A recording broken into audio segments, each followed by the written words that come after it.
ला हौला वला कुव्वता इल्ला बिल्लाहिल अलिय्यिल अज़ीम। अऊज़ु बिल्लाहि मिनश शैतानिर रजीम। बिस्मिल्लाहिर रहमानिर रहीम। अल्हम्दुलिल्लाहि रब्बिल आलमीन। अस्सलातु वस्सलामु अला महबूब रब्बिल मशरक़ैन वल मग़रिबैन जद्दिल हसन वल हुसैन अबिल क़ासिम मोहम्मद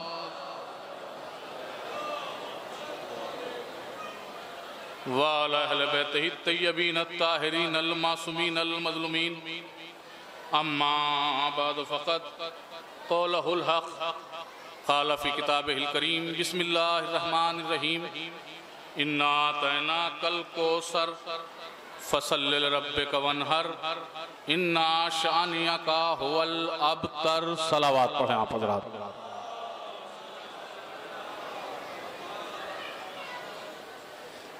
बरदरान ईमानी,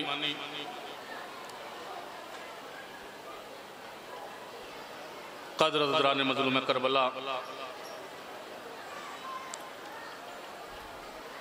ज़ायरीन शाह नजफ़, मौला आप तमाम हजरात की हाज़िरी कबूल करें। दामन वक्त में बिल्कुल गुंजाइश नहीं है और उलमाए लिसानियात कहते हैं बोलने वाला वो कामयाब नहीं कि जो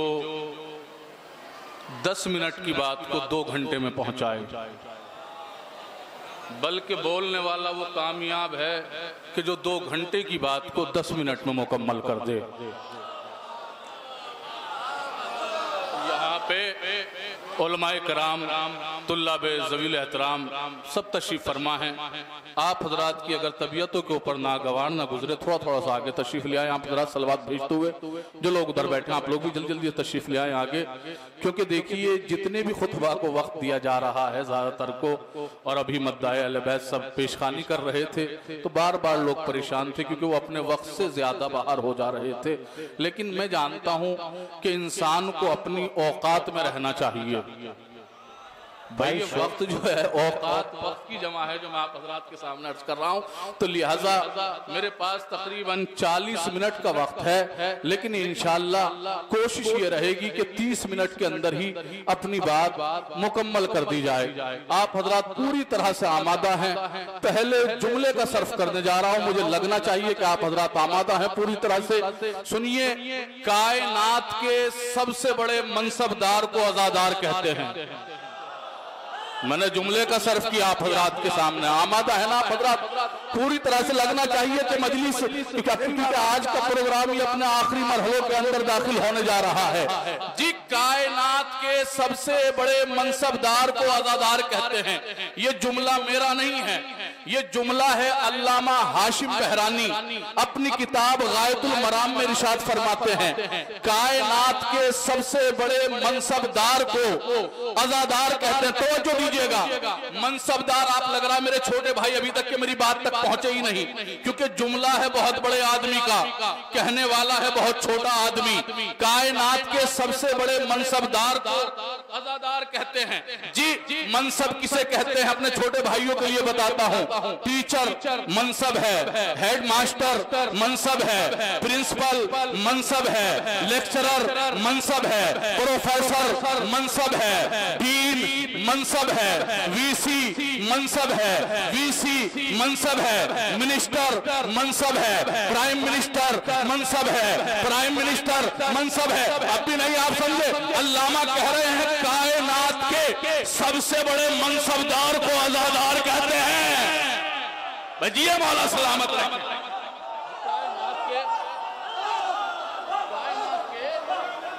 कायनात के सबसे बड़े मनसबदार को अज़ादार कहते। मेरे पास बिल्कुल वक्त नहीं, आपके पास भी वक्त नहीं है। जी सुनिए, कायनात के सबसे बड़े मनसबदार को अज़ादार कहते हैं। चाहने वाले ने अल्लामा हाशिम बहरानी से पूछ लिया, जुमला सर्फ करने जा रहा हूं, उनसे पूछ लिया। चाहने वाले ने कहा कि ये बताइए इसकी दलील क्या है कि कायनात के सबसे बड़े मनसबदार को अज़ादार कहते हैं।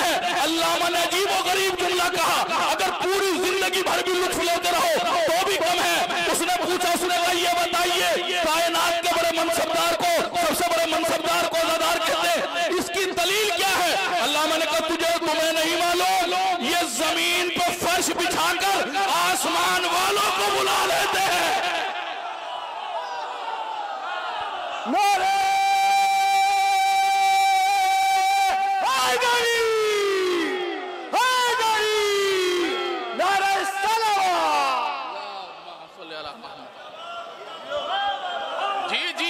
जमीन पे फर्श बिछाकर आसमान वालों को बुला लेते हैं। अब समझे आप, कायनात के सबसे बड़े मनसबदार को अज़ादार कहते, कसम खुदा की जितने भी यहाँ पर मौजूद है ना, ये सब मनसबदार हैं, ज़हीन हैं, क्योंकि नजफ़ हिंद में आए हैं, शाहे नजफ से मुरादे मांगने के लिए आए हैं, शाहे नजफ से मुरादे मांगने के लिए आए हैं, शाहे नजफ के दरबार में झोलियां फैलाए हुए हैं।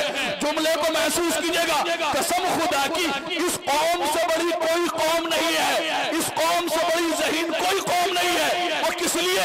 क्योंकि इसने शाहे नजफ की बारगाह में झोली को फैलाकर साबित कर दिया कि मांगा मांगा अमीरों की बारगाह से जाता है, फकीरों की बारगाह में नहीं।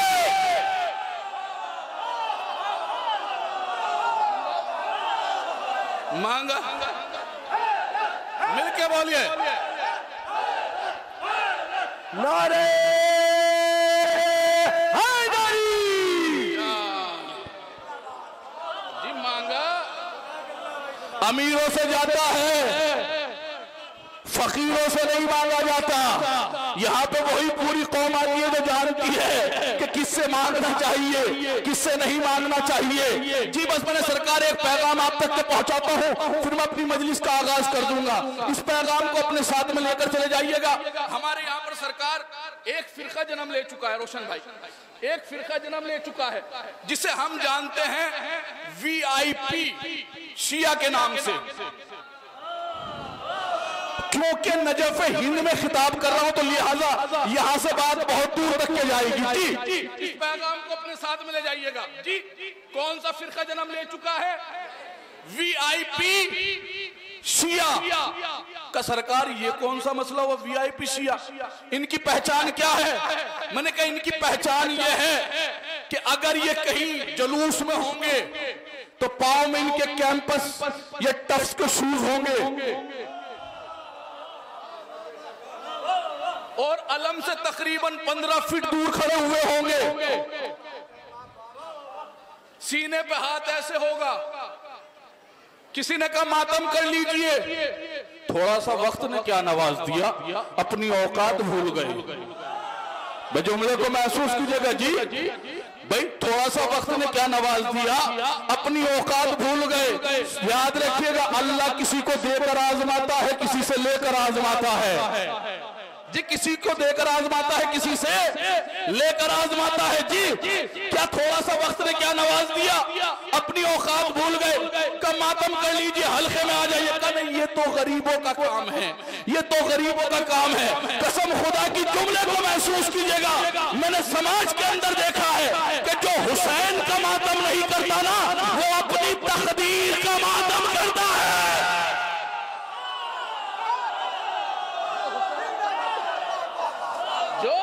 हुसैन का मातम नहीं करता वो, बल्कि अपनी तकदीर का मातम करता। चलिए यहां तक के बात रहती, कोई मसला नहीं था। इससे आगे बात बढ़ी। अगर ये कहीं मजलिस में आ गए, अगर ये कहीं महफिल में चले गए, मजलिस में चले गए, तो बिल्कुल एकदम खामोश रहेंगे। जाकिर चाहे कुछ भी बयान करे, बिल्कुल दाद नहीं देंगे, बिल्कुल नहीं बोलेंगे। क्योंकि जाकिर अपने दादा के फजाइल थोड़ा ही ना पढ़ रहा है, जाकिर तो उसके फजाइल पढ़ रहा है जो उस उम्मत का बाप है। वल्लाह जाने कहाँ है पता जी, जाकिर तो उसके फजाइल पढ़ा जो इस उम्मत का बाप है। बिल्कुल नहीं बोलेंगे, बिल्कुल बेदाद हो जाएंगे, बिल्कुल दाद नहीं देंगे। किसी ने कहा सुभान अल्लाह कह दीजिए। क्या आप जानते नहीं, हम डॉक्टर हैं, हम इंजीनियर हैं, हम प्रोफेसर हैं, हम लेक्चरर हैं, हम लेक्चरर हैं। मैंने कहा इस चीज को हमेशा अपने जहन में रखना। हुसैन को भी वही समाज पसंद है जिसमें डॉक्टर भी हो, इंजीनियर भी हो, प्रोफेसर भी हो, लेक्चरर भी हो। लेकिन एक चीज हमेशा अपने जहन में रखना कि तुम शिया पहले हो, इंजीनियर बाद में हो, तुम डॉक्टर, तुम शिया पहले हो, डॉक्टर बाद में हो, तुम शिया पहले हो, तुम शिया पहले हो, मिनिस्टर बाद में हो। जी जी, हम क्यों दाद दे, हम पढ़े लिखे हैं। अच्छा, थोड़ा बहुत इल्म क्या मिल गया, बिल्कुल दाद नहीं देंगे। अच्छा चलिए नहीं दाद देते, कोई मसला नहीं है। कयामत उस वक्त हो जाती है अगर कहीं किसी ने नारा लगा दिया, अगर कहीं किसी ने नारा लगा दिया तो उसे ऐसे घूम के देखते हैं कि न जाने इस गरीब ने कितना बड़ा जुर्म कर दिया। आमादा है ना हजरत? आपके दरमियान की बातें पढ़ता हूँ जी। कैसे देखते हैं घूम कर कि न जाने इस गरीब ने कितना बड़ा जुर्म कर दिया। भैया इसी तरीके का एक वीआईपी पाकिस्तान की सरजमीन पर अल्लामा इस्माइल देवबंदी की मजलिस में मौजूद था। अल्लामा ने मौला के फजाइल का एक जुमला पढ़ा, वहीं पे मौला का चाहने वाला खड़ा हुआ, जिसने खड़े होने के बाद नारा लगाना शुरू किया। वो कहता जाता था आदम का मौला अली है, नूह का मौला अली है, इब्राहिम का मौला अली है, ईसा का मौला अली है, सितारों को पलटाने वाला अली है, सूरज को बुलाने वाला अली है, मुर्दों को जिलाने वाला अली है, मरहब को मारने वाला अली है, अंदर को पछाड़ने वाला अली है, सैयदुल मुतहर अली है, इमामुल मुजफ्फर अली है, सैयदुल नजमा अली है, नूरुल असफिया अली है, मुर्शिदुल उलमा अली है, अबलगुल बलगा अली है, अफसहुल फसहा अली है, दारुल कारोबार मशीयत अली है, मीर निज़ाम शर्फ कुदरत अली है, इमामुल बहारी अली है, कसीरुल मनाखिब अली है, रफीउल मरातिब अली है, ऐनुल्लाह अली है, नफ्सुल्लाह अली है, वजुल्लाह अली है, यदुल्लाह अली है, जुब्बुल्लाह अली है। और वो कहता हुआ चला जा रहा था अली अली अली अली अली, वहीं बीच से भी आई। अब वो बोलता हुआ चला जा रहा था अली अली अली, वहीं बीच से ये वीआईपी खड़ा हुआ। इसने खड़े होने के बाद कहा कि तुम देख नहीं रहे अल्लामा ये पागल हो गए, ये बेहोश हो गए, ये दीवाने हो गए। अल्लामा ने कहा हुआ क्या है? तो आप देख नहीं रहे ये कितनी देर से अली अली अली किए जा रहे हैं। अल्लामा ने कहा मुझे ताज्जुब तो इसी बात के ऊपर है कि ये बेहोश होकर भी अली अली कर रहा है।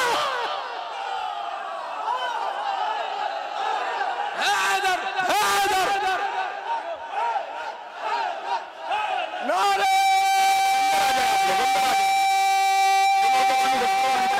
हैदरी हैदरी हैदरी या हैदरी, नारे सलाम।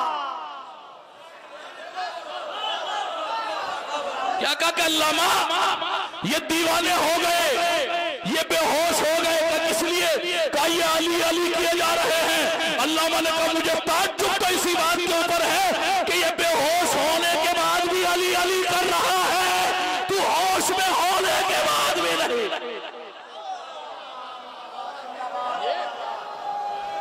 मिलके बोलिए हैदरे, ये बेहोश होने के बाद भी अली अली कर रहा है, तू होश में होने के बाद भी अली अली नहीं कर रहा है। नजफ़े हिंद के मिंबर से ये पैगाम दे रहा हूं, और मैं तो रावी हूं, नाखिल हूं, हदीस नबवी है जी। अगर कब्र में सुकून चाहते हो तो अली को पुकारो।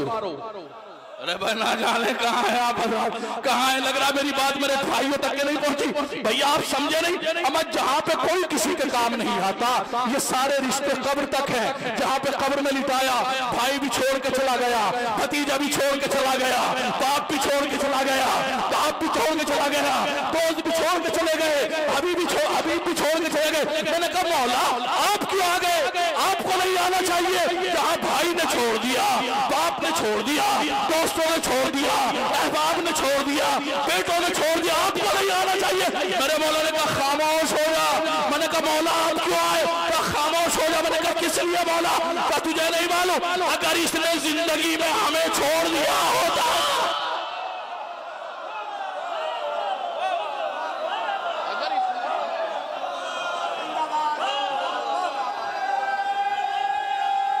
देखिए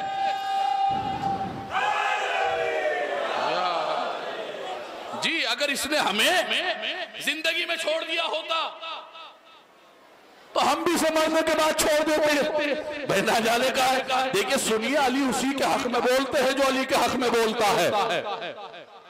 जो अली के हक में बोलता, अली उसी के हक में बोलते हैं। आप हजरात पूरी तरह से आमादा है। बस मैं मजलिस का आगाज करने जा रहा हूँ जी।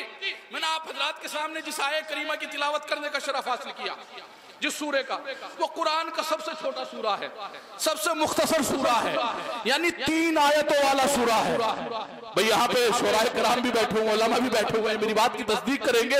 देखिए शायरी के अंदर रुबाई में भी 4 मिसरे होते हैं।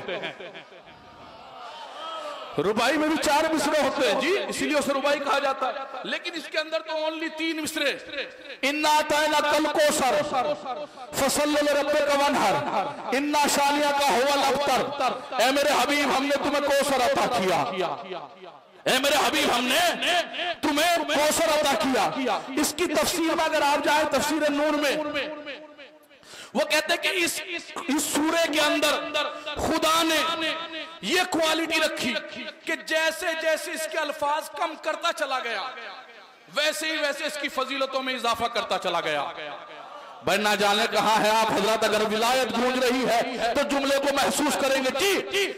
जैसे जैसे इसके अल्फाज खुदा कम करता चला गया, वैसे ही वैसे इसकी फजीलतों के अंदर इजाफा करता चला गया।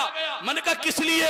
कहा क्योंकि ये सूरा है सूरा फातिमा, ये सूरा है सूरा मुहद्दिसा, ये सूरा है सूरा अज़रा, ये सूरा है सूरा बतूल, ये सूरा है सूरा सिद्दीक़ा। ये कौन सा सूरा? सूरा कौसर। ये सूरा कौन सा? है सूरा फातिमा, सूरा बतूल। मेरे पास बिल्कुल वक्त नहीं है, बहुत जल्दी में मैं तमहीद से कटकर आप हजरात से गुफ्तगू कर रहा हूं जी। इसके बाद वो फरमाते हैं, वो कहते हैं कि देखिए जहां इसमें सबसे कम अल्फाज हैं, क्योंकि सबसे छोटा सूरा है, वैसे ही खुदा ने इसके अंदर ये एहतियात रखी कि बहुत से अल्फाज इस सूरे के अंदर वो हैं कि जो दोबारा पूरे कुरान में इस्तेमाल नहीं किए गए। जैसा कि आप देखेंगे कुरान के अंदर रिपीटेशन है, जो अल्फाज इस आयत में है वो दूसरी आयत में है, जो इस सूरे में है वो दूसरे सूरे में है, जो इस रुकू में है वो दूसरे रुकू में है, जो इस पारे में है वो दूसरे पारे में है। लेकिन खुदा ने इसके अंदर ये एहतियात रखी कि बहुत से अल्फाज वो हैं कि जो दोबारा पूरे कुरान में इस्तेमाल नहीं हुए, जैसे लफ्ज अबतर। बना जाने कहा है पता जी, जैसे लफ्ज अबतर। देखिए मैं गुफ्तगू कर रहा हूँ हजरात के सामने, जो लोग मुझे जानते वो जानते हैं, खाली दाद लेना मकसद नहीं है। चाहता हूं कि कुछ आप तक के पहुंचा कर जाऊं, कुछ आप हजरात यहां से तबर्रुख लेकर जाएं जी। लफ्ज अबतर पूरे कुरान के अंदर एक मर्तबा आया। लफ्ज कौसर पूरे कुरान में एक मर्तबा आया। लफ्ज शानिया का पूरे कुरान में एक मर्तबा आया। भाई जबकि देखिए कुरान के अंदर रिपीटेशन है, जो अल्फाज इस सूरे में है वो दूसरे सूरे में, जो इस आयत में वो दूसरी आयत में, जो इस रुकू में वो दूसरे रुकू में, जो इस पारे में वो दूसरे पारे में। मैं जुमला कहने जा रहा हूं, बस अब आपकी जिम्मेदारी बढ़ जाती है। सुनिए तो इस सूरे के अंदर ये कौन सी बात हुई कि इतना मुख्तसर सूरा, फिर भी ये पाबंदी रखी कि बहुत से अल्फाज जो इस सूरे के अंदर इस्तेमाल किए गए फिर वो दोबारा पूरे कुरान के अंदर इस्तेमाल नहीं किए गए। इसकी वजह क्या थी? अल्लामा मोहसिन खैराती फरमाते हैं, वो कहते हैं इसकी वजह ये थी क्योंकि ये सूरा है सूरा फातिमा, ये सूरा है सूरा बतूल, ये सूरा है सूरा मुहद्दिसा, ये सूरा है सूरा सैयदा। और मिजाज कुदरत ये है कि जो हम फातिमा को अता कर देते हैं वो हम और किसी को नहीं।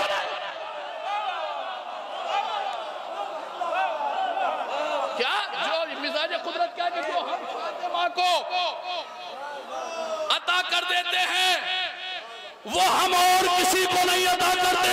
किसी के जहन में लग रहा है बात अभी तक नहीं पहुंची हो, कहेंगे मौलाना ये कैसी बात हुई, कुरान को मैं पढ़ा हुआ नहीं, मैं नहीं जानता। मैंने कहा मिजाज कुदरत ये है कि जो हम फातिमा को अता कर देते हैं वो हम और किसी को नहीं अता करते। यही वजह तो है। अरे जैसे बेटे फातिमा को अता किए किसी और को नहीं।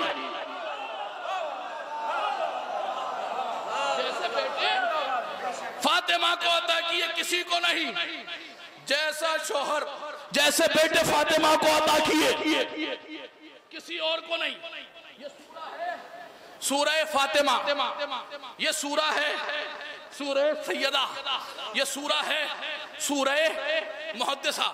अजीजो जरा इस सूरे से हटकर बात करें, थोड़ा सोचिए तो थोड़ी देर के लिए जब इंसान फिक्र के आंगन में बैठे, थोड़ी देर सोचे, तो फक्कुर करे, तब जाकर हल्की हल्की अजमत फातिमा ज़हरा उजागर होना शुरू होती है। कसम खुदा की, सैयदा के हवाले से कोई क्या गुफ्तगू करे, जात की फजीलत के हवाले से कोई क्या गुफ्तगू करे। जिस घर में फातिमा रहती हैं, पूरी कायनात में उससे ऊंचा कोई घर नहीं। भैया ज़ोमे खिताबत नहीं है, ये शायरी नहीं है जो मैं आपके सामने अर्ज कर रहा हूं, मैं पूरी जिम्मेदारी के साथ कह रहा हूं। फातिमा के घर से बाज़मत घर पूरी कायनात में किसी का घर नहीं। ना आदम का घर है, ना नूह का घर है, ना इब्राहिम का घर है, ना इस्माइल का घर है। और इससे बढ़कर बात कह दूं, अरे हमारे नबी का भी घर, अरे भाई ना जाने कहा है आपदा जी, हमारे नबी का भी घर। लग रहा है कुछ लोगों के जहनों तक अभी तक बात नहीं पहुंची। फातिमा के घर से बाज़मत, फातिमा के घर से ऊंचा घर हमारे नबी का भी घर नहीं है, क्योंकि जितना अजमतों वाला फातिमा का घर है, उतनी अजमतों वाला रूए जमीन पर ज़ेरे आसमान कोई घर नहीं है। आप कहेंगे क्या दलील है? मैंने कहा आपको नहीं मालूम, हमने देखा है। किताबें पढ़िए, रिवायतें पढ़िए, हदीसें पढ़िए, मालूम होता हुआ चला जाएगा। हमने देखा, आदम को देखा रसूल के दरवाजे पे सलाम करते हुए, नूह को देखा रसूल के दरवाजे पे सलाम करते हुए, इब्राहिम को देखा रसूल के दरवाजे पे सलाम करते हुए, इस्माइल को देखा रसूल के दरवाजे पे सलाम करते हुए, यहया को देखा रसूल के दरवाजे पे सलाम करते हुए, मलक को देखा रसूल के दरवाजे पे सलाम करते हुए, जिब्राइल को देखा रसूल के दरवाजे पे सलाम करते हुए, इसराफील को देखा रसूल के दरवाजे पे सलाम करते हुए, तरदईल को देखा रसूल के दरवाजे पे सलाम करते हुए। खाली इतना ही नहीं, ये दुनिया रसूल के लिए, ये दुनिया रसूल के घर पे कुर्बान, ये कायनात रसूल के घर पे कुर्बान, ये चांद रसूल के घर पे कुर्बान, ये सितारे रसूल के घर पे कुर्बान, ये सैयारे रसूल के घर पे कुर्बान। यानी नतीजा क्या निकला? हमने देखा कि पूरी कायनात जिसके घर पे आकर सलाम करे उसे रसूल कहते हैं। रसूल जिसके दर पर सलाम,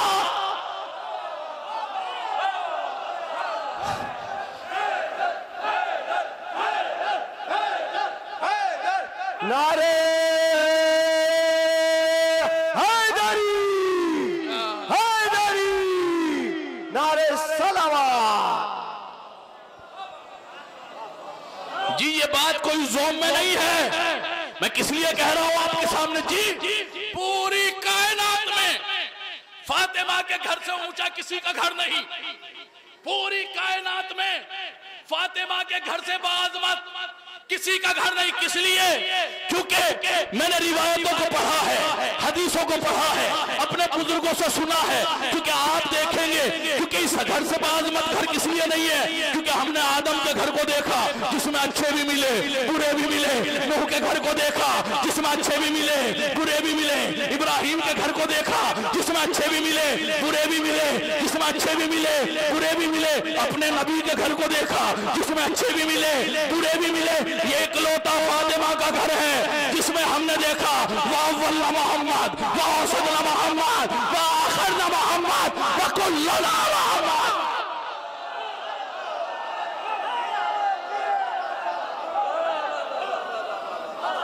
पूरी कायनात में मिलके बोलिए भाई, मैं घर की फजीलत बयान कर रहा हूं। अभी अजमत जनाबे ज़हरा पे तो बात भी नहीं हुई है, मैं उस घर की बात कर रहा हूं जिसमें रहती है फातिमा। अरे भाई ना जाने कहा आप जी, आप शाह नजफ की बारगाह में शहजादी के फजाइल सुन रहे हैं। मैं उस घर की बात कर रहा हूं जिसमें फातिमा रहती हैं। खतीब अकबर याद आ गए महमूद, अल्लाह दर्जात बुलंद करे। बड़ा अजीब और गरीब जुमला कहा करते थे। वो कहते थे कि फातिमा के घर से ऊंचा किसी का घर नहीं। सलवात पढ़ते हैं मर्तबा हज़रत बाबा।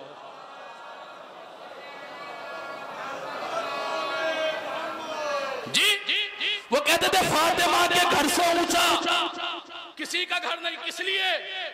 वो कहते थे क्योंकि मैंने बादशाहों के घराने को देखा, नवाबीन के घराने को देखा, शाहों के घराने को देखा, नवाबीन के घराने को देखा। मैंने कहा क्या मतलब? वो कहते थे कि सुनो, जब मैंने बादशाहों के घर में देखा तो घराना तो बादशाह का था, लेकिन ताज सिर्फ एक के सर पे था।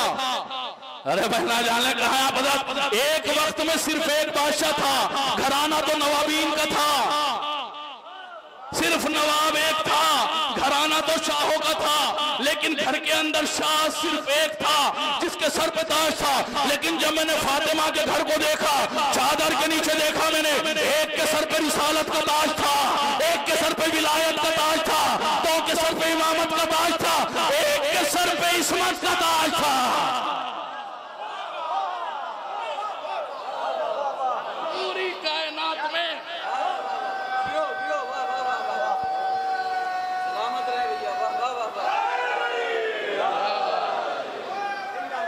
या पूरी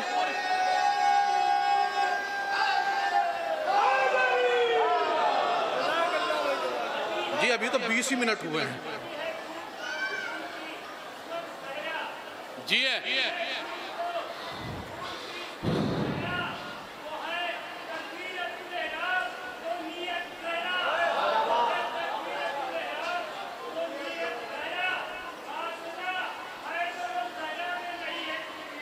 वाह वाह वाह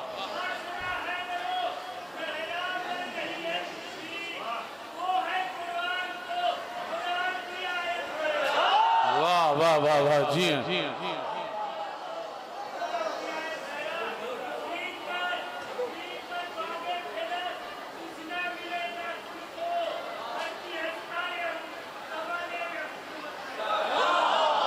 जी है, जी है।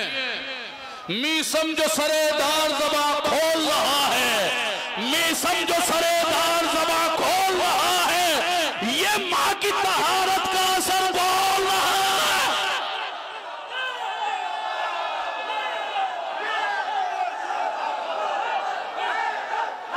जी है।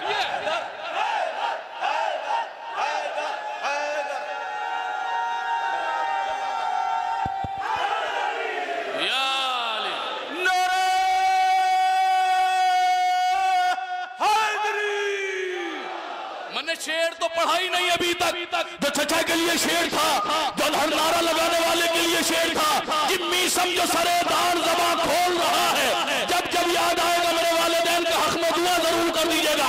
मी समझो सरेदार ज़बां खोल रहा है, ये माँ की तहारत का असर बोल रहा है। अरे नारा नारा जो लगाए उसे हैरत से न देखो, हैदर की विलायत में तुम्हें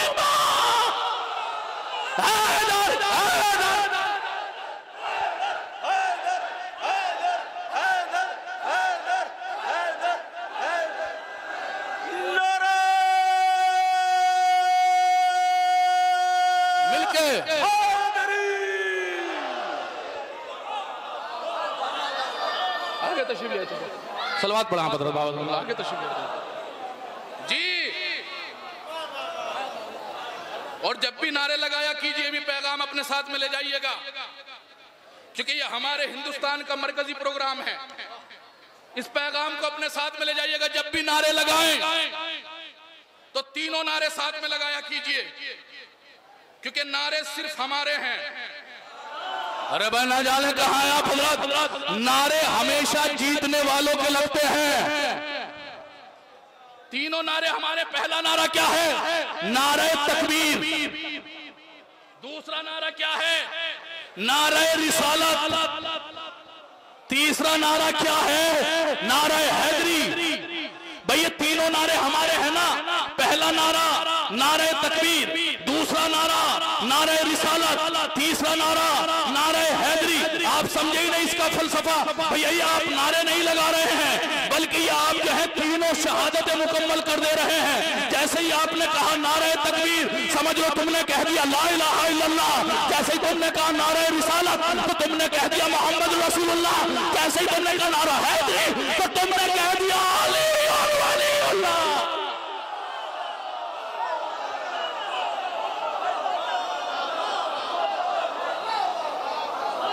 तो तुमने कह दिया अली वल्ला जब भी नारे लगाए, क्योंकि चोर चोरी से बाज नहीं आता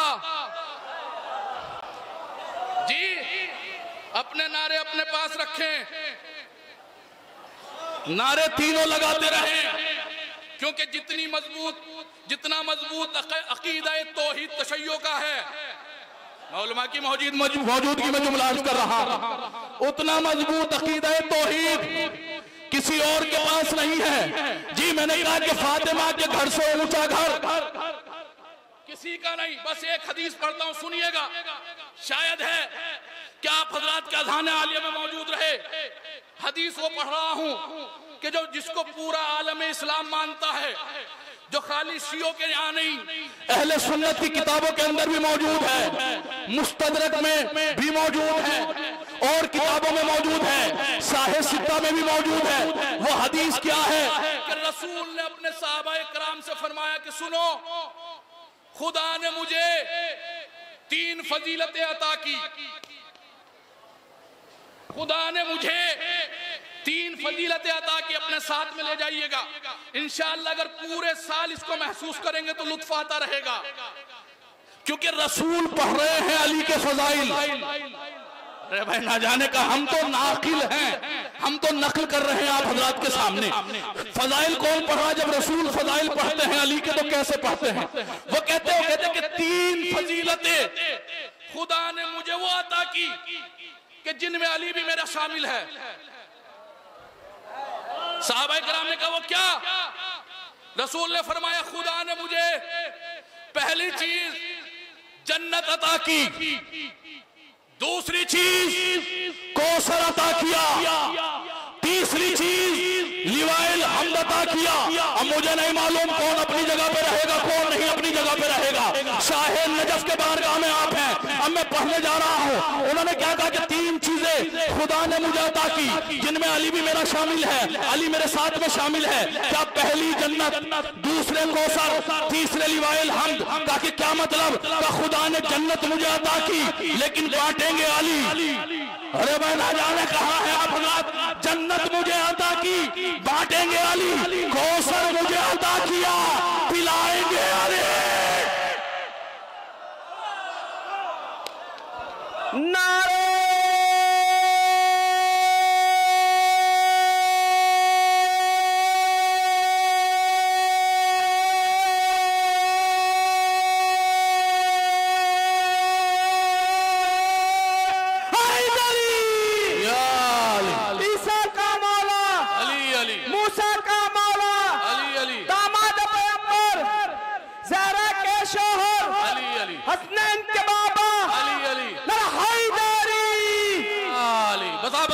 मुतवज्जह रहे, जल्दी मुझे अपनी बात खत्म करनी है क्योंकि मेरे पास मुश्किल से 20 मिनट है, लेकिन मैं 10 मिनट के अंदर अपनी बात पूरी मुकम्मल कर देता हूँ। जो सुनिए क्या कहा, क्या फरमाया? खुदा ने मुझे एक जन्नत अता की लेकिन बांटेंगे अली। खुदा ने मुझे कौसर अता किया लेकिन खिलाएंगे अली। खुदा ने मुझे लिवाइल हम्द अता किया। ये लिवाइल हम्द क्या है बताओ अपने छोटे भाइयों के लिए? ये अलम है। लोग एतराज करते इतना बड़ा आलम कहां से आ गया, इतना बड़ा आलम कहां से आ गया? इन उलमा की मौजूदगी में कह रहा हूं, लिवाइल हम्द मालूम है आपको कितना बड़ा है? एक सिरा मशरिक में है, एक मगरिब में है, एक मशरिक में है, एक मगरिब में है। रसूल फरमाते हैं कि खुदा ने मुझे 3 फजीलतें वो अता की कि जिनमें अली मेरा शामिल है। जन्नत अता की, बांटेंगे अली, कौसर अता किया, खिलाएंगे अली, लिवाइल हम्द अता किया, उठाएंगे अली। बस जी बात मुकम्मल हो गई जी। लिवाइल हम्द अता किया, उठाएंगे अली। फिर रसूल ने कहा लेकिन 3 फजीलतें खुदा ने अली को वो अता की जो मुझे भी नहीं अता की। आप जैसा मजमा नहीं था जिनके सामने रसूल फजाइल पढ़ रहे हैं। सहाबाए किराम का मजमा था कि 3 फजीलतें खुदा ने अली को वो अता की जो मुझे भी नहीं अता की। सहाबा कराम घबरा गए, परेशान हो गए, या रसूल अल्लाह वो ऐसी कौन सी फजीलत है जो आपके पास नहीं अली के पास है। एक मरतबा मेरे रसूल ने कहा कि सुनो सुनो सुनो, खुदा ने 3 फजीलत अली को वो अता की जो मुझे भी नहीं अता की। मुझे नहीं मालूम कि आपका क्या आलम होगा क्या नहीं आलम होगा। भाई रसूल फजाइल पढ़ रहे हैं, जब रसूल अली के फजाइल पढ़े तो क्या आलम होगा। रसूल कहते कि 3 चीजें खुदा ने अली को वो अता की जो मुझे भी नहीं अता की। पहली क्या चीज का जैसा ससुर खुदा ने अली को अता किया। ना जाने कहां है आप हज़रत, कहां है आप हज़रत। जैसा ससुर खुदा ने अली को अता किया मुझे भी नहीं अता किया। अरे जैसे बेटे खुदा ने अली को अता किए मुझे भी नहीं अता किए। फिर तीसरी फजीलत जो बयान की, तीसरी फजीलत क्या बयान की कि खुदा ने जैसी सिद्दीक़ा बीबी,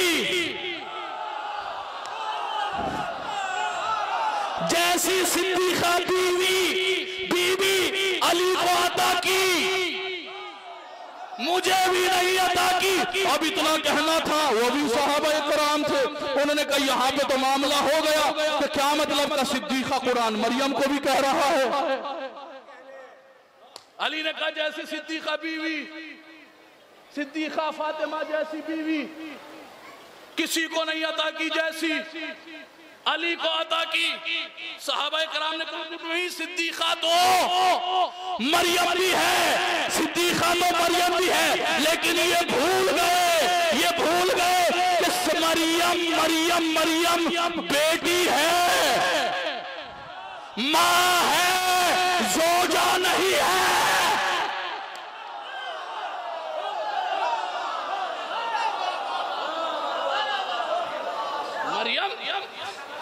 ज़ौजा है, मरियम ज़ौजा नहीं है, माँ है, बेटी है। रसूल ने फरमाया जैसी ज़ौजा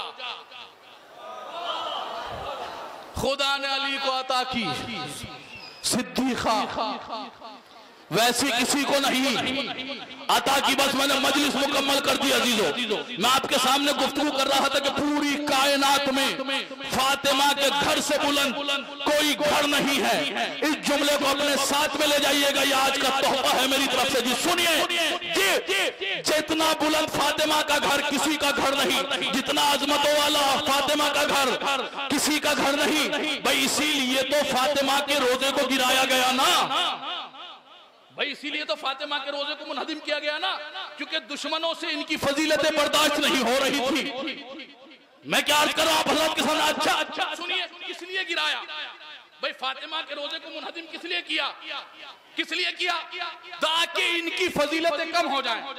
चलिए इधर, ताकि इनकी फजीलतें कम हो जाए। किस लिए? क्योंकि दुश्मन समझ रहा था कि फातिमा की अजमत रोजे की वजह से है, फातिमा की अजमत दीवारों की वजह से है, फातिमा की अजमत जरी की वजह से है, फातिमा की अजमत कुब्बे की वजह से है, फातिमा की अजमत रोजे की वजह से है। तो इसीलिए तो गिराया गया ना। लेकिन ये बेवकूफ नहीं जानता था,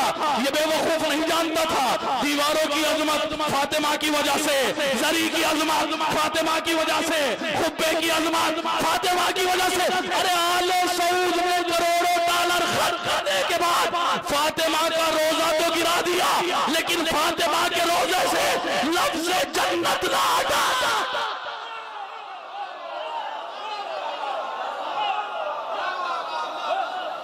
लेकिन फातिमा के रोजे से लफ्ज़ जन्नत ना हटा सके, क्योंकि इनके पास वो फजीलतें थोड़ा ही हैं जो घड़ के बनाई गई हो। जी रोजा तो गिरा दिया, लेकिन फातिमा के रोजे से जन्नत ना हटा सके। फातिमा के घर से ऊंचा किसी का घर नहीं, फातिमा के घराने से ऊंचा किसी का घर नहीं। बस ये पैगाम और एक पहुंचा देता हूँ जल्दी से, फिर अपनी मजलिस तमाम मुकम्मल। बस इस पैगाम को अपने साथ में ले जाइए, क्योंकि अय्याम आ रहे हैं, जिम्मेदारी हमारी बनती है। अंजुमन बनाना गलत नहीं है, अंजुमन बनाना गलत नहीं है। अगर अंजुमन बनाना गलत होता तो हमारे बुजुर्ग उलमा पहले ही एतराज कर देते। लेकिन अंजुमनों को सिर्फ 2.25 महीने के लिए महदूद मत कीजिए।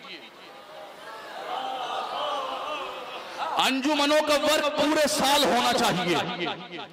अंजुमन वर्क करें, एजुकेशन के लिए वर्क करें, जो परेशान है उसकी परेशानी दूर करें, जो बीमार है उसके इलाज के लिए काम करें। देखिए अंजुमन बनाना गलत नहीं है, लेकिन जिस चीज के साथ में ये लफ्ज बाजी जुड़ जाता है वहीं से गलत हो जाता है। अंजुमन बाजी गलत है। क्या मतलब? कई अंजुमन किस लिए बनाई गई थी? इसलिए बनाई गई थी, हमारे बुजुर्ग हमारी बात की तायद करेंगे, उलमा यहाँ पे मौजूद हैं, इसलिए बनाई गई थी ताकि जो 10 आदमी मातम कर रहे हैं जब वो थक जाएं तो इनके फौरन बाद ये दूसरे 10 आदमी आ जाएं, जब वो थक जाएं तो उनके बाद तीसरे 10 आदमी आ जाएं, ताकि पूरी रात सिलसिला अज़ा मुनक़ता ना हो सके।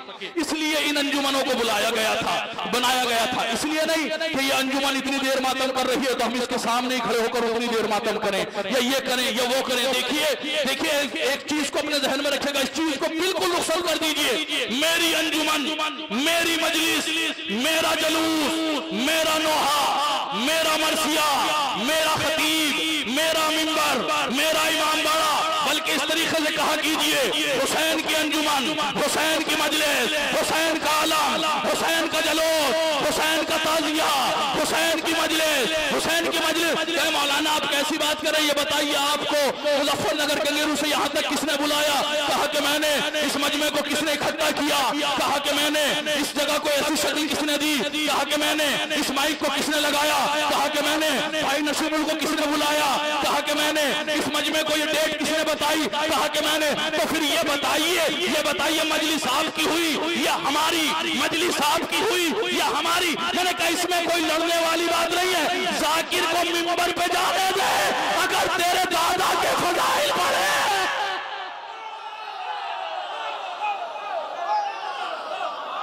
अगर तेरे दादा के फजाइल पढ़े तो तेरी मजलिस।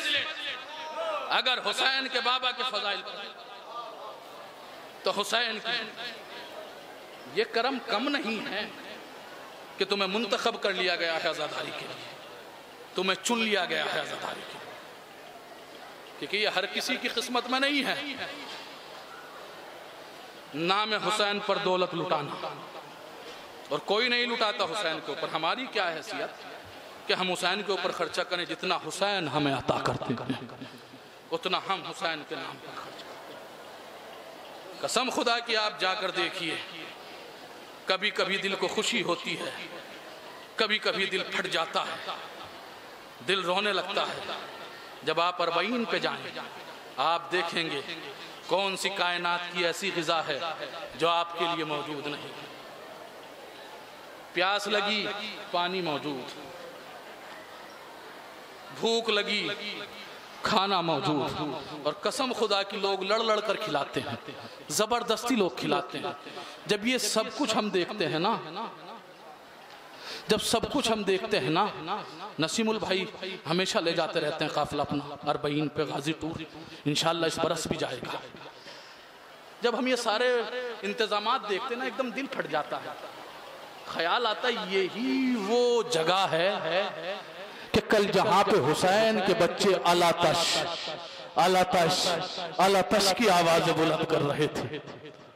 अल्लाह अकबर, अम्मो प्यास मारे डालती है, अम्मो प्यास मारे डालती है। अजीजो, ये मजलिस अलविदाई मजलिस चल रही हैं। जो अगले बरस जिंदा रहेगा वो तैयारे नजफ में बैठकर मौला को पुरसा पेश करेगा, शहजादी को पुरसा पेश करेगा। जो अगले बरस जिंदा रहेगा, मैं भी यही सोच के हर मजलिस पढ़ता हूँ, कहीं ये मेरी आखिरी मजलिस ना हो। आप भी अपना असूल बना लीजिए, जब भी हुसैन को रोया कीजिए तो तकल्लुफ करके मत रोया कीजिए, घुट कर मत रोया कीजिए, क्योंकि पूरी कायनात में हुसैन से बड़ा कोई मजलूम नहीं है, इनसे बड़ा कोई गरीब नहीं है। अरे ये इतने बड़े गरीब हैं जिनको रोने भी ना दिया गया। अल्लाह अकबर। आप बस मैं मजलिस 2 मिनट के अंदर मुकम्मल कर दूंगा। एक रिवायत पढ़ लीजिएगा।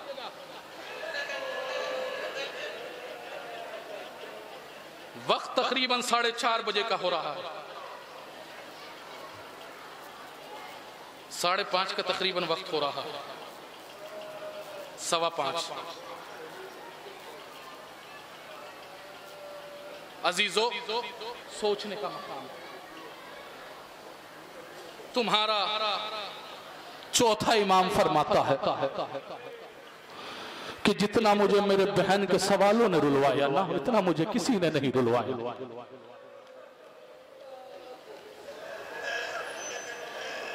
क्या सवालात थे? एक 4 साल बच्ची है जो अपने भाई से राह में मुसलसल सवाल करती है। कभी कहती है भैया, ए भैया, भैया ये बताओ कि अरब का दस्तूर यही है कि 6 महीने के बच्चे का सर 9 के नेजा पे बुलंद किया जाए? रोने में बिल्कुल तकल्लुफ न करना। कभी बच्ची कहती है भैया, ए भैया सज्जाद, क्या अरब का यही दस्तूर है कि यतीमों को तमाचे लगाए जाए? अभी आप अपने वतन को चले जाएंगे, आज ये प्रोग्राम खत्म हो जाएगा, अपने वतन बस आप लोग जाएंगे। बच्ची शाम के ऐसे ही वक्त दरे जिंदान पर बैठ जाती थी और बैठने के बाद कहती थी, जैसे परिंदों को जाते हुए देखती थी तो बच्ची कहती थी भैया, ए भैया, ये परिंदे कहाँ जा रहे हैं? सैयद सज्जाद कहते थे अपने वतन को जा रहे हैं। जैसे ही वतन का नाम सुनती थी बच्ची तड़प जाती थी। बच्ची तड़प के कहती थी भैया, भैया हम कब वतन जाएंगे? अरे सैयद सज्जाद खामोश हो जाया करते थे, क्योंकि मालूम था बीबी सब वतन जाएंगे लेकिन तुम वतन न जाओगी।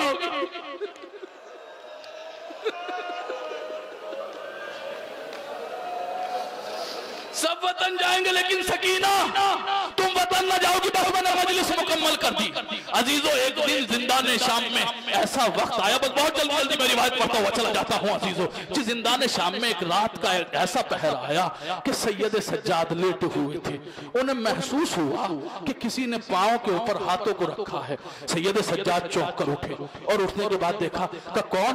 का वही 4 साल बच्ची जो मुसलसल सवाल करती है। एक मरतबा सैयद सज्जाद कहते, बहन सकीना तुम क्यों आई हो? हमें बुला लिया होता, हम खुद चले आते। सकीना कहती है भैया, भैया आज सवाल ही बनकर आई हूँ। भाई सवाल का नाम सुनना था। सैयद सज्जाद तड़प गए, क्योंकि आप जानते हैं सैयद सज्जाद की क्या हालत है। पर जो सकीना ने अपने भाई से सवाल किया है, खुदा न करे कि कोई बहन अपने भाई से सवाल करे। सैयद सज्जाद घबरा गए। घबराने के बाद कहते, बहन मांग तो रही हो लेकिन भाई की हैसियत देखकर मांगना। भाई की हैसियत क्या है? गले में खारदार तोख है, कमर में लंगर है, पाँव में बेड़िया है, पाँव में भेड़िया है। अजीजों, तारीख बताती है कि सैयद सज्जाद घबरा गए। कहते भाई की हैसियत देखकर मांगना। सकीना कहती है हाँ भैया। क्या बताओ सकीना क्या चाहती हो? एक मर्तबा सकीना कहती है भैया, भैया, भैया जब मैं दुनिया से रुखसत हो जाऊं, जब मैं रुखसत हो जाऊं तो मुझे नर्म जमीन के ऊपर दफन करना। जज़ाकल्लाह, जज़ाकल्लाह। मौला कोई गम न दे सिवाय गम मजलूम करबला के। रोने में बिल्कुल बुखल न कीजिएगा, अरे तड़प तड़प के रोइएगा। अजीजों, अजीजों, सकीना कहती है कि भैया, भैया मुझे नर्म जमीन के ऊपर दफन करना। सैयद सज्जाद घबरा गए। घबराने के बाद कहते सकीना, सकीना ऐसी क्या वजह है? सकीना कहती है भैया, भैया मुझे लगता है प्यास मेरी हड्डियों में उतर गई है, प्यास मेरी हड्डियों में उतर गई है। अजीजों, सैयद सज्जाद घबरा गए और घबराने के बाद कहते सकीना, सकीना उम्र बहुत कम है लेकिन सवाल बहुत बड़ा है, सवाल बहुत बड़ा है। सकीना कहती है अच्छा भैया आप ही मुझे मरातिब आतिश बता दीजिए, प्यास की कितनी किस्में हैं, प्यास की क्या क्या कैफियतें हैं। अजीजों, तारीख बताती है एक मर्तबा सैयद सज्जाद ने कहा बहन सकीना ये प्यास की पहली कैफियत है कि इंसान के होंठ खुश्क हो जाते हैं। सकीना कहती है भैया बस मैंने मजलिस मुकम्मल कर दी। अजीजों, कि भैया अगर उससे भी ज्यादा प्यास बढ़ जाए का सकीना इंसान का हल खुश्क हो जाता है, का उससे भी ज्यादा प्यास बढ़ जाए का इंसान के सीने में जलन होने लगती है। का भैया अगर उससे भी ज्यादा प्यास बढ़ जाए का उठते बैठते कमजोरी का एहसास होने लगता है। का भैया अगर उससे भी ज्यादा प्यास बढ़ जाए का आंखों के सामने अंधेरा आने लगता है। का भैया अगर उससे भी ज्यादा प्यास बढ़ जाए का उठते बैठते हड्डियों के चटकने की आवाजें आने लगती है। सकीना कहती भैया अगर उससे भी ज्यादा प्यास बढ़ जाए। सैयद सज्जाद कहते सुनो सकीना ये प्यास की आखिरी मंजिल है कि हड्डियां अलग हो जाती है, गोश्त अलग हो जाता है। अरे सकीना ने तीन को उलटने के बाद कहा भैया ये देख ले गोश्त अलग हो गया, हड्डियां अलग हो गई।